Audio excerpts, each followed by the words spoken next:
Want to know how to turn on two-factor authentication? Here's how to turn on two-factor authentication on your iPhone. First, you can open Settings. At the top, tap your Apple ID name. Next, choose Sign In and Security. Now, you can just tap Two-Factor Authentication. You'll then be asked to enter your trusted phone number. Enter your passcode. Now choose your country code and, after finding it, enter your phone number.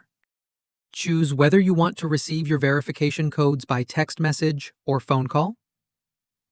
After that, Apple will send you a 6-digit verification code. Enter the code to confirm your number.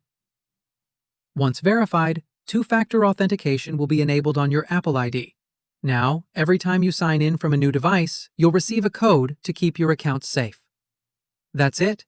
Your Apple ID is now protected with two-factor authentication. If this helped, don't forget to subscribe. It really helps me keep making quick iPhone tips for you.